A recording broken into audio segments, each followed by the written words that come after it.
Bienvenue dans cette nouvelle édition du Non-Stop Info. Voici les titres de l'actualité.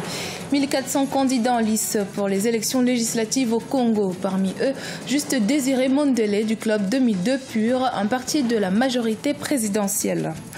Le Tchad est classé parmi les pays où les taux d'accidents de travail et des maladies professionnelles est le plus élevé au monde. Pour inverser la donne, le gouvernement a créé un centre de kinésithérapie pour venir en aide aux travailleurs tchadiens. Et puis le créateur togolais Tadona Kanyiniwa impose sa marque grâce à sa maîtrise du tissu local, le batik. Grâce à ses créations, Tadona inspire toute une génération de créateurs.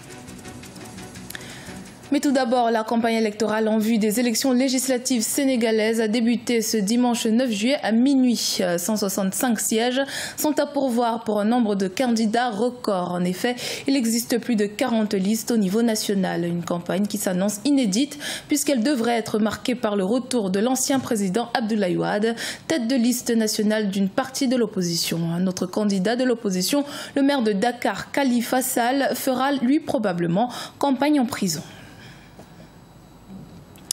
Les Congolais, quant à eux, sont attendus aux urnes le 16 juillet pour les élections législatives. Sur place, dernière ligne droite pour la campagne. C'est précisément le cas pour le candidat du club 2002 PUR, Juste Désiré Mondélé, qui se bat pour convaincre les électeurs de la première circonscription de Wenzé, 5e arrondissement de la capitale Brazzaville. Reportage en tant que correspondant d'Eva Panzo.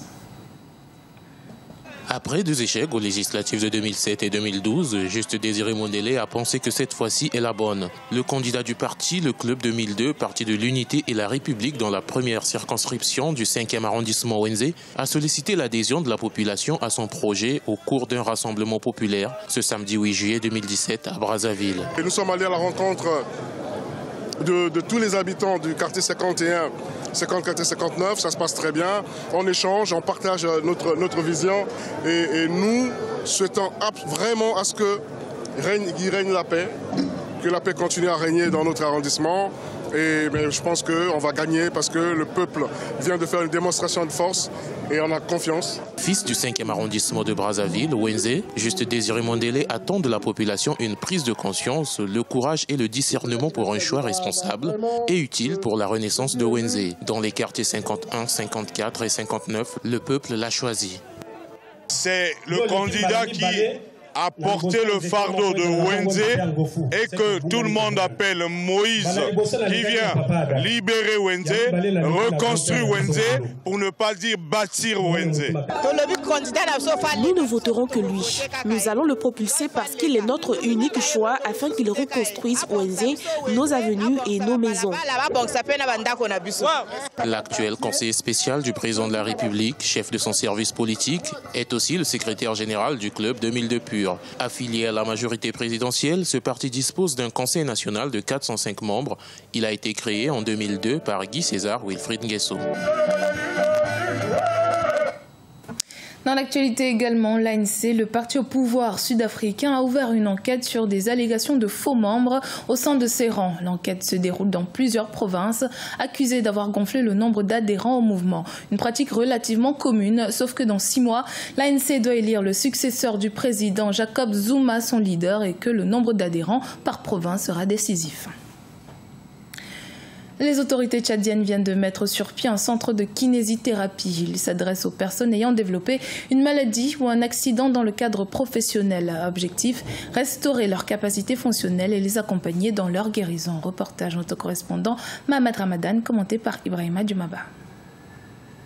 Le Tchad est placé parmi les pays où le taux des accidents de travail et les maladies professionnelles sont les plus élevés au monde.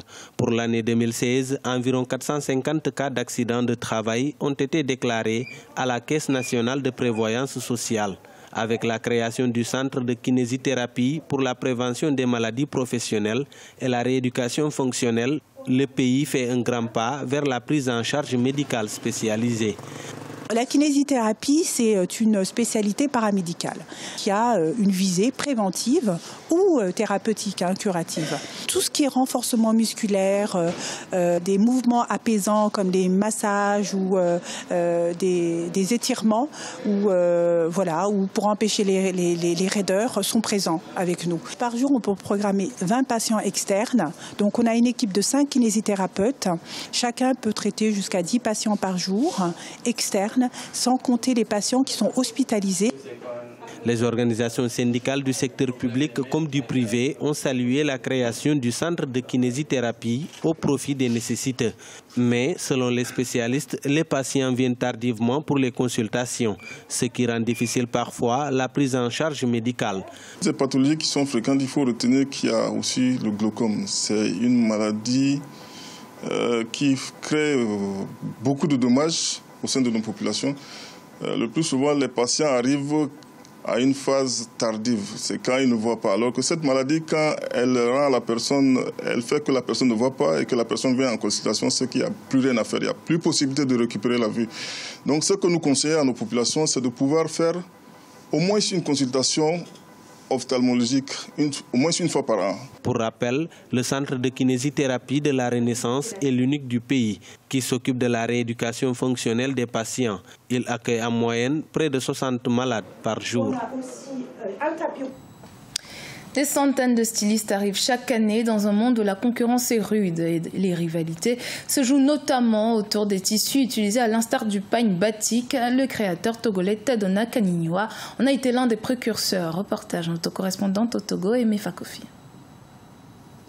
Le pagne en batik est l'un de ses matériaux de travail. Tadona Kaniniwa, créateur de mode togolais, qui a fait de la promotion de ce pagne son cheval de bataille, s'en procure chez un fournisseur qui prend le temps de sélectionner les designs qui vont avec les aspirations des clients.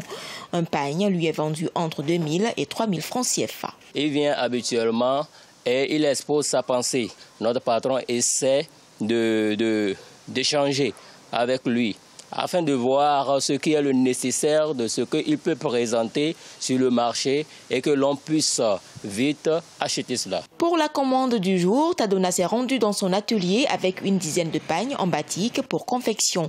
Parmi ceux déjà confectionnés figurent des vestons hommes et dames, des chemises et bien d'autres modèles de type africain qui plaisent à plus d'un. J'ai commencé par porter la marque Tadona, ça fait déjà banalement 7 ans, 8 ans comme ça.